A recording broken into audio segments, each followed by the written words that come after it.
अभिनव ने अपना फोन निकाला और किसी को एक मैसेज भेजा। अगले ही पल उस अमीर आदमी को एक कॉल आया। कोई हमें बर्बाद करने की कोशिश कर रहा है। क्या तुमने कोई बड़े आदमी को नाराज किया है? अगर किया है तो तुम अभी उससे माफी मांगो, वरना कल तक हम सड़क पर आ जाएंगे। तुमने ये सब कैसे किया? आखिर तुम हो कौन? अभिनव गुड़गांव में रहता था और डिलीवरी बॉय का काम करता था। 18 साल की उम्र में उसने अपना खर्च खुद उठाना शुरू कर दिया था। उसकी जिंदगी में बस एक ही खुशी थी, उसकी गर्लफ्रेंड वैभवी। और आज तो वैभवी का जन्मदिन था। अंकल ये केक कितने का है? 600 गए और ये पेस्ट्री? वो 60 गए। एक दे दीजिए। कुछ देर के बाद जब वो वैभवी के घर के बाहर पहुंचा तो उसने देखा वहाँ काफी रंगीन लाइट्स जल रही थी और वहाँ से तेज म्यूजिक की आवाज आ रही थी। वैभवी, ये सब क्या है? ये कौन है वैभवी? देख नहीं रही है, डिलीवरी बॉय है। पर हम तो केक मंगवा चुके थे ना, फिर तूने पेस्ट्री क्यों मंगवाई? ओह, याद आया, ये तो वही डिलीवरी बॉय है ना जिसको तू डेट कर रही थी।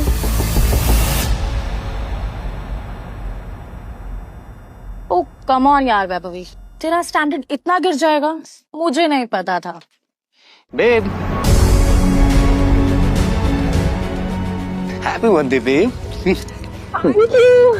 अभिनव देवेन को अच्छी तरह से जानता था। वो एक बड़े बाप का लड़का था और हर वक्त वैभवी के आसपास मंडराता रहता था।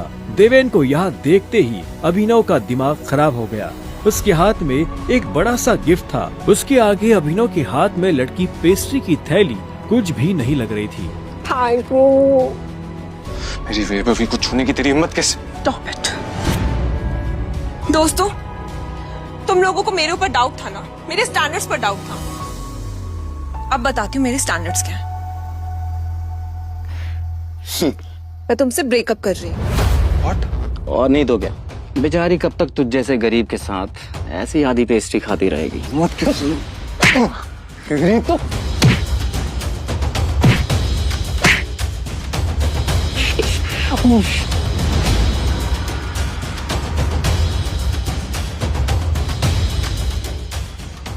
ये तुमने ठीक नहीं किया वैभवी।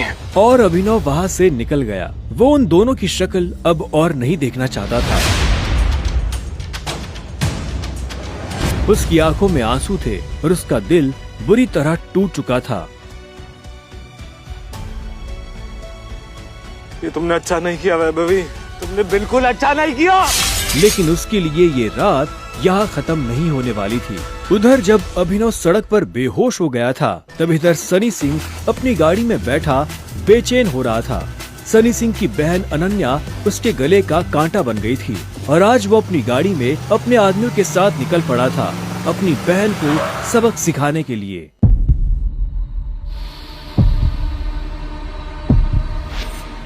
जल्दी करो, गाड़ी में डालो इसे। Quick quick.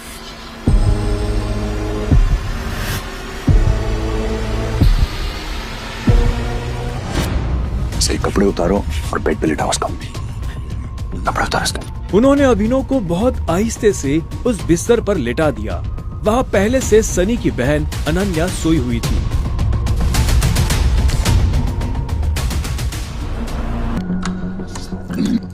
कौन हो तुम? तुम मेरे कमरे में क्या कर रहे हो? तुमने मेरे साथ क्या किया? अबे नहीं, वो भी इस हाल में। छी छी छी छी छी छी छी। शेम ऑन यू बहना। भाई मुझे नहीं पता, भरोसा करिए। क्या हुआ, कैसे हुआ? मैं जानती तक नहीं इस लड़के को, नहीं जानती भाई। मैं भी।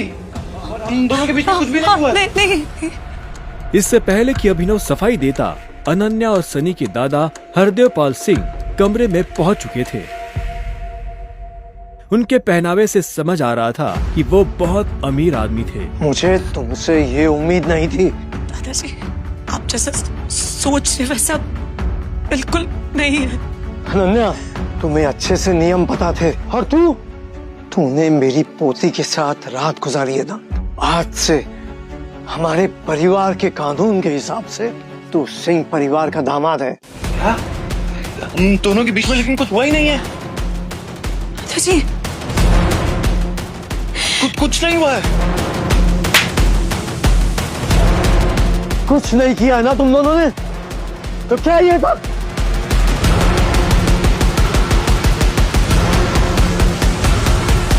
इससे पहले कि अभिनव कुछ समझे, हरदेव के आदमियों ने उसे मारना शुरू कर दिया था। अभिनव हरदेव की उम्र का लिहाज कर रहा था, इसलिए उसने अपने आप को रोक लिया था। अनन्या, इसे हॉस्पिटल भेज देना ताकि शाम को अकरम की पार्टी में आने के लिए ठीक ठाक से तैयार हो जाए। और याद रखना, मुझे शाम को अकरम की पार्टी में ये तुम्हारे साथ जरूर नजर आना चाहिए। क्यों मेरी जिंदगी बर्बाद कर दी तुमने? क्यों? अभिनव के पास इस सवाल का कोई जवाब नहीं था। वहां जाकर अभिनव शाम को होने वाली पार्टी के लिए तैयार होने लगा। अभिनव का अंदाजा सही था, अनन्या का घर काफी बड़ा था। वो एक अमीर परिवार की लड़की थी। जितना अभिनव महीने का कमाता था, उतने की अनन्या ने सैंडल्स पहनी हुई थी। अकरम का घर किले जैसा था, जिसके चारों तरफ बाउंसर्स बंदूकें लिए खड़े थे। जैसे ही अनन्या और अभिनव अंदर आए, तो इतने में उसकी नजर देवेन से टकरा गई।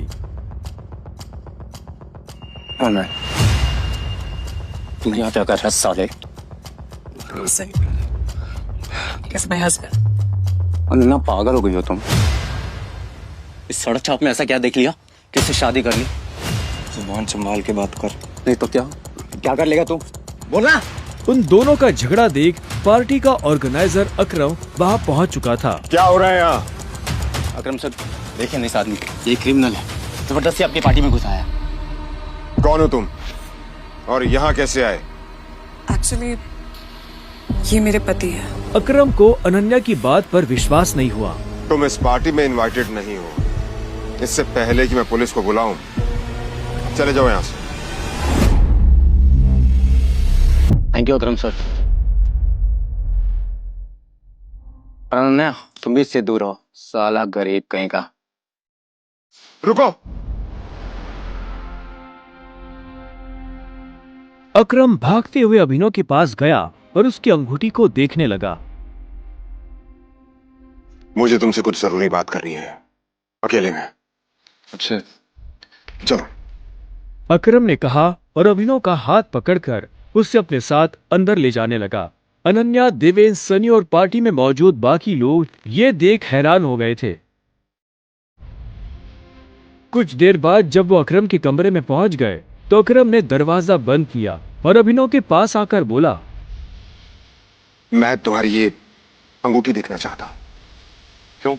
करो बात, मैं ऐसे मांगने वाला नहीं हूं, बस मुझे इसमें कुछ देखना है, प्लीज।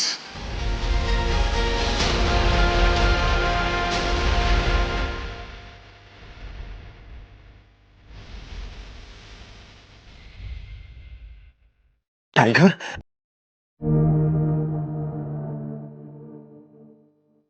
टाइगर। अभिनव ने अकरम के मुंह से ये शब्द सुना तो वो हैरान हो गया। उससे समझ नहीं आ रहा था कि अकरम ये सब कैसे जानता था।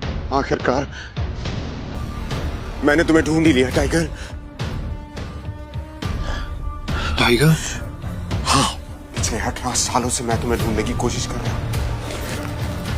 तुम हमारे टाइगर हो, हमारी हजारों करोड़ों की एम्पायर के वारिस, जिसे हम 3 दोस्तों ने मिलकर शुरू किया था। मैं, तुम्हारे पापा संजय गढ़वाल और राणा अग्निहोत्री। वो देखो। इतना कहते ही अकरम ने दीवार पर टंगी एक तस्वीर की तरफ इशारा कर दिया, जिसमें संजय, अकरम और राणा तीनों मौजूद थे।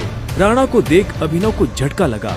उसकी आंखों के सामने वो सपना फिर से हरा हो गया, जो वो हर सुबह देख कर उठता था।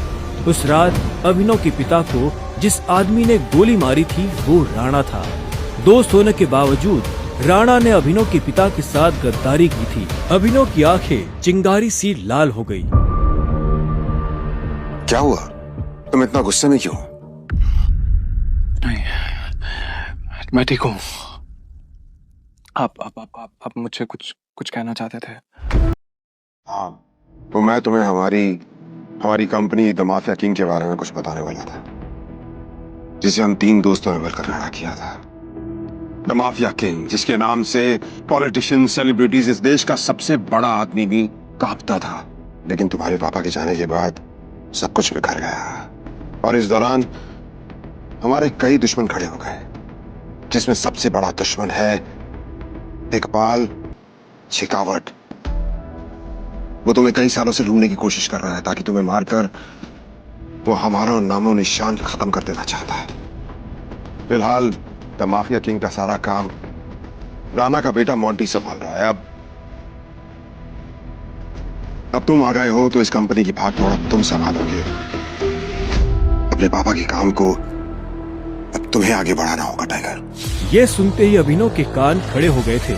कल तक उसकी जेब में 100 रुपए भी नहीं थे, और आज अचानक वो हजारों करोड़ की कंपनी का मालिक हो गया था। मैं तुमसे पूछना ही भूल गया, इतने सालों तक तुम थे कहाँ थे तुम? पापा के जाने के बाद मैं एक अनाथ आश्रम में पला बढ़ा। कई सालों के बाद वहां से निकला, काम करने लगा ताकि पढ़ाई के लिए पैसे जोड़ सकूं। लेकिन इस दौरान आप लोगों ने मुझे ढूंढा क्यों नहीं? टाइगर, ऐसा नहीं है कि मैंने तुम्हें ढूंढने की कोशिश नहीं की। जैसे कि मैंने तुम्हें बताया कि तुम्हारे पापा के जाने के बाद माफिया वर्ल्ड में अफरा तफरी मच गई थी। हम उसे भी संभाल रहे थे और तुम्हें भी ढूंढने की कोशिश कर रहे थे, लेकिन वक्त के साथ साथ तुम्हारा चेहरा भी बदल रहा था, इसलिए तुम्हें ढूंढने में बहुत मुश्किल हो रही थी। फिलहाल अब तुम मिल गए हो। अब तुम्हें देखकर मोंटी और बाकी सब लोग बहुत खुश होंगे। लेकिन पापा ने तो मुझे कभी इस माफिया ग्रुप के बारे में कुछ बताया ही नहीं है। वो चाहते तो मुझे बता भी सकते थे। तब तुम बहुत छोटे थे, शायद इसीलिए संजय ने तुम्हें इन सब चीजों से दूर रखा। लेकिन मेरा यकीन मानो, मैंने तुम्हें ढूंढने की बहुत कोशिश की। अब तुम मिल गए हो तो मुरझाया हुआ द माफिया किंग फिर से जिंदा हो जाएगा। चीयर्स। अभिनव के मन में कई सारे सवाल उठ रहे थे। इससे पहले कि अभिनव अपने आप को कोई जवाब दे पाता, अकरम उसके पास आया और उसने अभिनव को 50 करोड़ रुपए का एक चेक थमा दिया। ये लो, इसे रख लो। जब तक तुम टाइगर की पोजीशन नहीं पा लेते, तब तक तुम्हें इसकी जरूरत पड़ेगी। एक बात और, तुम्हारी असली पहचान के बारे में फिलहाल किसी को कुछ पता नहीं लगना चाहिए। इसलिए अभी तक जैसे जीते आए थे वैसे ही जीते रहना, समझे? लेडीज एंड जेंटलमैन, मैं आप सबको किसी से मिलवाना चाहता हूं। ये अभिनव, मेरे सबसे पुराने ड्राइवर का बेटा, मेरे लिए बहुत अजीज है ये। देवेन और सनी को अभी तक समझ नहीं आ रहा था कि अकरम अभिनव को इतना भाव क्यों दे रहा था। मुझे नहीं लगा था कि तुम अपने पैरों पर बाहर भी आ पाओगे। अच्छा, तुम्हें मेरी इतनी चिंता हो रही थी? ओ प्लीज, मुझे चिंता नहीं हो रही थी, बस थोड़ा बचकर रहो। अकरम सर ने तेरे अंदर क्या बात की, बता। उन्होंने मुझसे कहा कि अगर देवेन जैसा कहता तुझसे सवाल पूछे तो उसे जवाब मत देना। रामखोर। इसके बाद पूरी पार्टी के दौरान अनन्या ने अभिनव से कोई बात नहीं की। मेरा घर यहाँ से पास में है, वहीं ले लो। तुमने सोच भी कैसे लिया कि मैं तुम्हारे साथ तुम्हारे घर आ रही हूँ? तुम्हारी हालत ऐसी है तो पता नहीं तुम्हारी घर की हालत कैसी होगी। तुम मेरी पत्नी हो, मेरे साथ नहीं रहोगी तो किसके साथ रहोगी? सुनो, अपनी ये 2 कौड़ी का लॉजिक ना अपनी जेब में रखो। पहले तुम मुझे ये बताओ, तुम मेरे बिस्तर में कैसे आए? ये सवाल तो मैं भी तुमसे पूछना चाहता हूँ। अच्छी बात है, लेकिन मैं तुम्हारे साथ तुम्हारे घर रहने नहीं आ रही हूँ, मैं अपने घर जा रही हूँ, ठीक है? और अगर इन फ्यूचर मजबूरी भी रहे ना, तो मैं तुम्हारे साथ तुम्हारे घर में नहीं रहूंगी, तुम मेरे घर रहने आओगे, एक नौकर की तरह, समझे? अभिनव ने पहले उसे देखा और फिर अपनी उंगली में पहनी हुई उस अंगूठी को देखने लगा।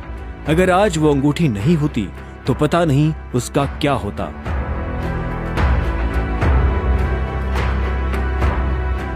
अगली सुबह जब अभिनव का अलार्म बजा, अभिनव बिस्तर से उठा और अपने काम पर जाने के लिए तैयार होने लगा। 1 घंटे बाद जब वो अपनी बाइक से ऑफिस आया और कॉरिडोर में चलने लगा तो उसे पीछे से आवाज आई। ए डिलीवरी बॉय, यह आवाज उसके साथ काम करने वाले हरीश की थी। उसे ऑफिस में अपना काम करने की नहीं, अभिनव को चिढ़ाने की तनख्वाह मिलती थी। क्या हुआ, कुछ काम है? मुझे देर हो रही है। हाँ, अबे तुझे किसी मीटिंग में जाना है, बॉस तुझे बुला रहा है। और भाई कल तू कहाँ चला गया था बिना बताए? अपने बाप की बारात में गया था क्या? ये सुन अभिनव की नसें गुस्से में फटने को आई थी। वो चाहता तो अभी हरीश के सारे दांत एक मुक्के में अलग कर सकता था, लेकिन उसने अपने आप को शांत किया और उसकी बात का जवाब दिए बिना अपने बॉस के कैबिन की तरफ बढ़ने लगा। Good morning sir. ऐसा क्या है गुड इस मॉर्निंग में? अभिनव के पास इस सवाल का कोई जवाब नहीं था। ऐसे में उसके बॉस ने आगे कहा, कल तुम बिना बताए चले कैसे गए? अभिनव के पास इस बात का भी कोई जवाब नहीं था। वो चाहता तो अपने बॉस को कोई बहाना बनाकर टाल सकता था, लेकिन अभिनव झूठ नहीं बोलना चाहता था। कल इतनी सारी डिलीवरी थी, तुम्हारी वजह से हमारा कितना नुकसान हुआ तुम्हें पता है? पर सर मुझे महीने में कैजुअल लीव तो मिलती है, तो शट अप! काम तो तुमसे होता नहीं है, बस बहस करने चले आते हो। ये कंपनी तुम्हारे बाप की है। ये सुनते ही अभिनव का पारा गर्म हो गया था। उसने गुस्से में अपनी मुट्ठी भींच ली और घूरते हुए अपने बॉस को देखने लगा। घूर क्या रहा है? अपना सामान बांध और निकल यहाँ से। You are fired! अभिनव को ये सुनकर झटका नहीं लगा। असल में वो जानता था कि उसके साथ ऐसा कुछ बहुत जल्दी हो सकता था। उसका बॉस और देवेन एक दूसरे को बहुत अच्छी तरह से जानते थे। कल पार्टी में अभिनव ने देवेन को जिस तरह से जवाब दिया, उससे उसे समझ आ गया था कि आज नहीं तो कल ये होकर रहेगा। ठीक है, कोई बात नहीं, मैं चला जाता हूँ। जो मैंने पूरा महीना काम किया है उसकी सैलरी दे दीजिए। सैलरी? तेरी वजह से हमारा जो नुकसान हुआ उसकी भरपाई अगर मैं तेरी सैलरी से भी करूँ ना, तो भी तुम्हें अपनी जेब से 10,000 रुपए देने पड़ेंगे। शुक्र मना कि वो मैं तुझसे नहीं मांग रहा, इसलिए चुपचाप निकल यहाँ से। क्या बोल रहे हो सर आप? क्या मेरे एक दिन आने का आपका 25,000 का नुकसान हो गया? मैं तब तक यहाँ से नहीं जाऊंगा जब तक मुझे मेरी सैलरी नहीं मिल जाएगी। सैलरी दीजिए। सैलरी? रुक, अभी देता हूँ तुझे तेरी सैलरी। उसके बॉस ने कहा और टेबल पर रखी घंटी बजा दी। अगले ही पल कमरे का दरवाजा खुला और 4 बाउंसर अंदर घुस आए। उठाकर बाहर पटको।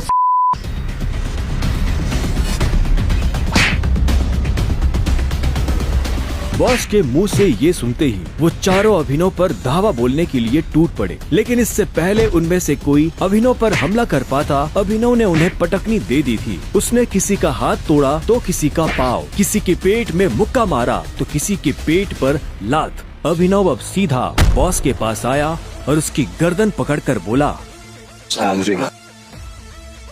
बॉस ने घबराहट में अपने ड्रॉअर से कैश निकाला और कांपते हाथों से अभिनव को थमा दिया। अभिनव ने कैश देखा और बॉस की गर्दन छोड़ वहाँ से बाहर निकलने लगा। और एक बात याद रखना, अगर आज के बाद किसी के बाप पे गया ना तो गर्दन तेरी होगी, पंजा मेरा। इधर अभिनव भी जब ऑफिस से बाहर आया तो उसे एक अनजान नंबर से फोन आया। हेलो, कौन? टाइगर, अकरम। हाँ कहिए। मुझे तुम्हें किसी से मिलवाना है, वो भी हमारे माफिया वर्ल्ड का एक बहुत बड़ा नाम है, और साथ ही साथ तुम्हारे पापा और मेरा जिगरी यार भी, बलराज। मैं चाहता हूँ कि बलराज को पता चल जाए कि हमारा टाइगर वापस लौट आया है। क्या आपको सच में लगता है मुझे बलराज जी से मिलना चाहिए? वो अभी तक बलराज के नाम से कांप रहा था। अकरम भी उसकी घबराहट समझ गया था। बलराज जी, सिर्फ बलराज कहो, तुम टाइगर हो यार, और जंगल में सारे जानवर टाइगर के नाम के आगे जी लगाते हैं, लेकिन टाइगर कभी किसी जानवर के नाम के आगे जी नहीं लगाता। चलो शाम को मिलते हैं, बाय। अकरम के मुंह से ये बात सुनते ही अभिनव का कॉन्फिडेंस बढ़ गया था। वो अब उस टाइगर जैसा महसूस कर रहा था जो जू से निकलकर जंगल में आ गया हो। अभिनव अपने पुराने ऑफिस से निकलने के बाद अपने घर आ गया था। वो इतने आराम से अपने बिस्तर पर आखिरी बार कब लेटा था उसे याद ही नहीं था। शाम को अभिनव होटल सैफायर जाने के लिए तैयार होने लगा था। उसने ग्रे कलर की शर्ट और ब्लैक कलर की पैंट पहनी थी। अभिनव के पास पहनने के लिए इससे अच्छा और कुछ नहीं था। जैसे उसने होटल को बाहर से देखा तो देखता ही रह गया। उसने आज तक इतने बड़े होटल को इतने पास से नहीं देखा था। रुको,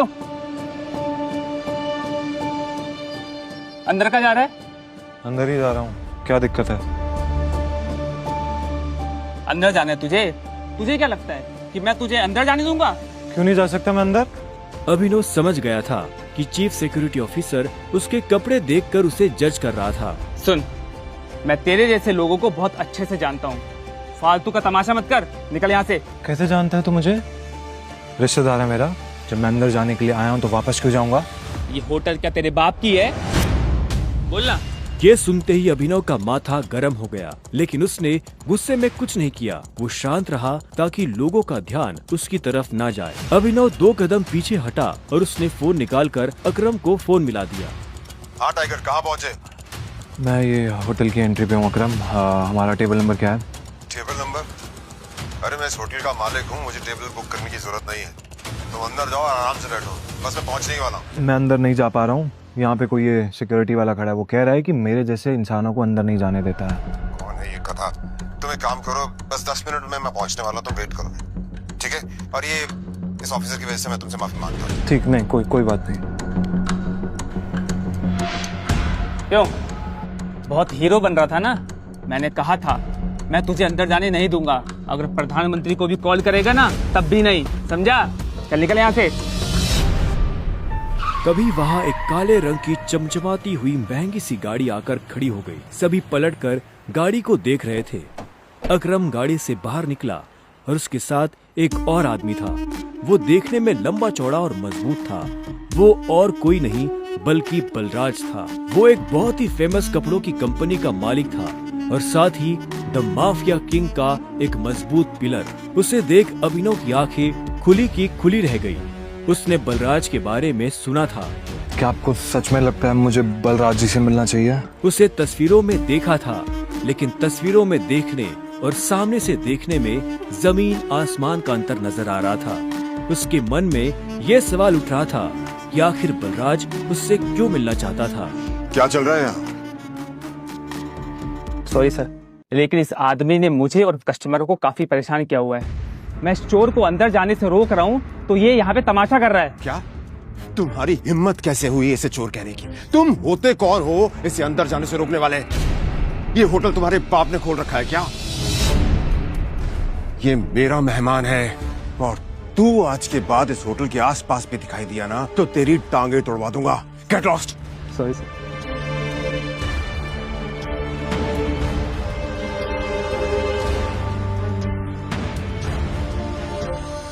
आई एम सॉरी टाइगर, इस बेवकूफ की वजह से। नहीं, असल में तो छोटा आदमी का दुश्मन बना हुआ है आज की। आओ चलो। अकरम ने अभिनव को अपने साथ अंदर आने का इशारा किया। अभिनव अकरम के पीछे चला जा रहा था। उसे महसूस हो रहा था कि बलराज भी अपने भारी भरकम पैरों के साथ अभिनव के पीछे आ रहा था। कुछ देर के बाद वो होटल के एक आलीशान से कमरे के बाहर आ चुके थे। अब तुम्हें यहाँ अपनी पहचान छुपाने की जरूरत नहीं है। ये रूम प्राइवेट भी है और सबसे सेफ भी। बैठो। वो एक आलीशान कमरा था। वो तीनों बैठ गए। तब अभिनव बलराज को बहुत ध्यान से देख रहा था। बलराज, आज मैंने तुम्हें यहाँ एक बहुत इंपॉर्टेंट इन्फॉर्मेशन देने के लिए बुलाया है। हमें संजय का बेटा टाइगर मिल गया है, लेकिन फिलहाल वो अंडरकवर है, इसलिए उससे तुम्हें मैं बाहर नहीं मिलवा सकता था। Sir, your snacks and drink.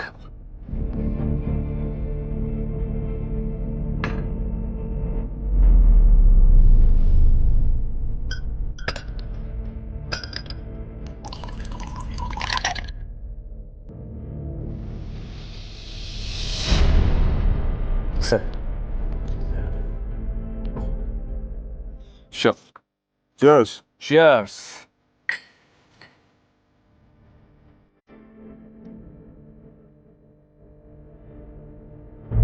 तो यही है टाइगर?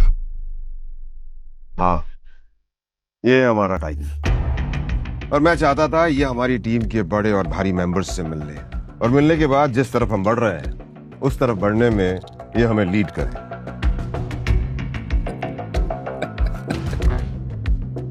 माफ करना दोस्त, पर मुझे थोड़ी हंसी आ रही है। वो क्या है ना, सब कुछ तो तू ही बोल रहा है। हमारा ये टाइगर गूंगा है क्या? हाँ बलराज, तुम्हें टाइगर के बारे में इस तरह से बात नहीं करनी चाहिए। माफ करना दोस्त, माफ करना। बोलनेस अच्छी लगी मुझे तुम्हारी। अच्छा,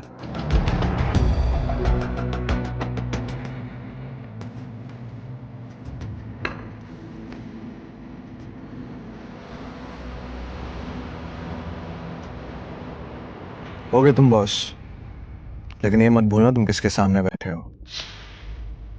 टाइगर हूं मैं। टाइगर ना चुप रहता है ना ही धीरे बोलता है, टाइगर सीधा धाड़ता है।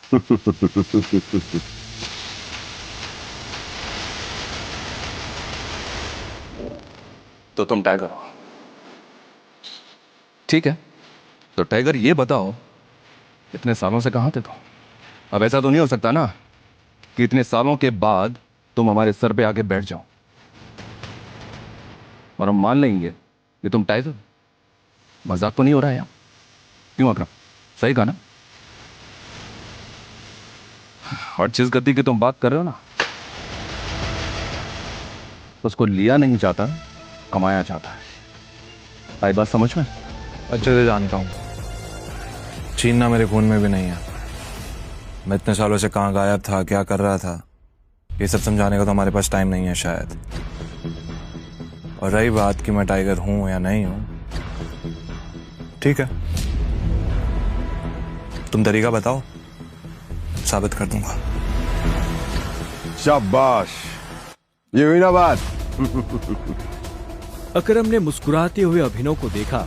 उसकी आंखों में अभिनव के लिए गर्व की भावना झलक रही थी। उसने जितना सोचा था, अभिनव उससे भी खूंखार था, लेकिन बलराज के माथे पर शिकन बरकरार थी। उसकी आंखों से पता चल रहा था कि वो इतनी जल्दी अभिनव को टाइगर नहीं मानने वाला था। वैसे भी पूरे ग्रुप में अगर बलराज किसी चीज के लिए जाना जाता था तो वो थी उसकी जिद। वो इस बात को नहीं पचा सकता था कि कल को एक बच्चा उसके सर पर बैठकर राज करे। सिर्फ अकरम की शाबाशी से काम नहीं चलेगा प्यारे, पर मैंने अभी एक्सेप्ट नहीं किया है कि तुम टाइगर हो। तुमने कहा कि तुम साबित कर सकते हो कि तुम टाइगर हो, तो ठीक है, मैं तुम्हें चैलेंज देना चाहता हूं। ये क्या कह रहे हो तुम? Relax Akram, relax. Let's fight, लड़ते हैं। अगर तुम जीते तो हम मान लेंगे कि तुम टाइगर हो, लेकिन अगर तुम हारे तो हमसे कुछ पैसे लेना और गुड़गांव से कहीं बहुत दूर जाकर सेटल हो जाना। बलराज, क्या कह रहे हो तुम? ये सही नहीं है।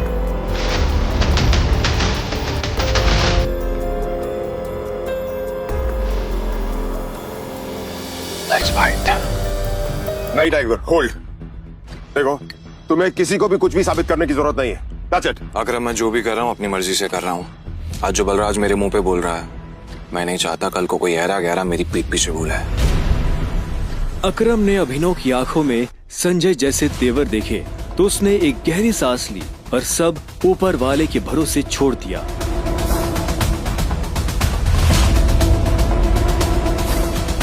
लगभग 1 घंटे के बाद बलराज अभिनव और अकरम के साथ अपनी प्राइवेट एरेना में आ गया था। ये वही एरेना थी जहां पर बलराज अक्सर लड़ाई किया करता था। उस बड़ी सी एरेना में उन तीनों के अलावा और कोई नहीं था। दोनों के बीच लड़ाई शुरू हुई। उसने जैसे ही अभिनव पर पहला मुक्का मारा तो अभिनव एक बार को सन्न रह गया।